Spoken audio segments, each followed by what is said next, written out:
I'm Nikita Ramos, and we begin this busy Thursday night with history made in the United States. For the first time, a former or current president is facing criminal charges. Donald Trump is now indicted by a Manhattan grand jury over alleged hush money payments to adult film star Stormy Daniels. Power and Politics anchor Jonathan Gordon joins us right now to break down these details for us. Jonathan.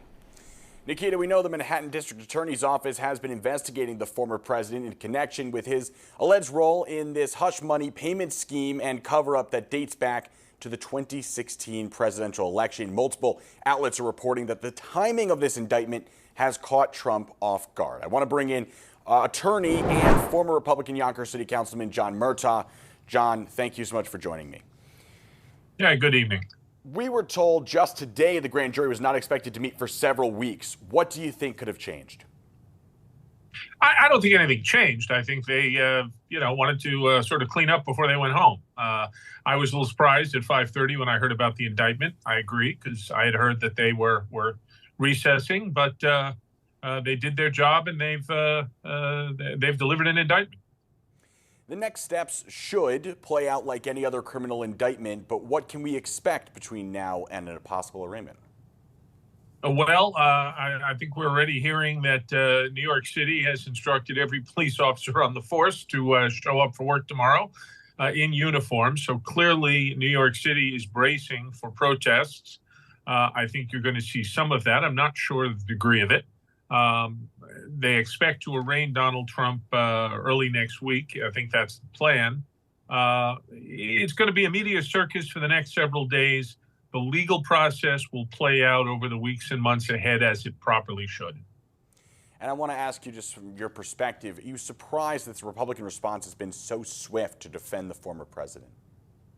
I'm not going to say I'm surprised. I think it's unfortunate. As I said, there's a lot of layers to this onion, and there's both the legal and the political.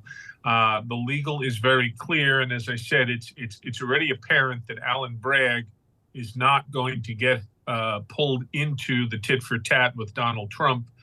He's going to do his job as a professional.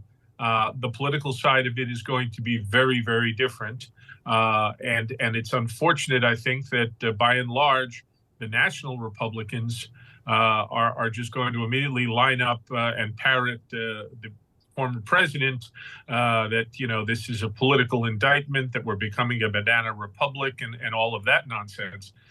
If we're becoming a banana republic, it's because we have a former president who, whether the indictment succeeds or not, there's no question, was paying hush money to a porn star with whom he had an affair. That's what makes us head towards a banana republic. Not a DA doing his job. John, thank you so much for coming on and bringing us your insight.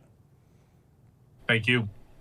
And tonight on the news at 10, we're going to go into a deeper dive of this indictment of the former president. And I will be speaking with former criminal prosecutor Dan Shore and Pace Law professor Ben Gershman with their thoughts. Nikita? All right, Jonathan, thank you so much for breaking that down for us. And again, stick with us here on News 12 tonight as we continue to dig for the details and keep you up to date on former President Trump's indictment. And a reminder that our free News 12 app is one of the best ways to stay updated in real time.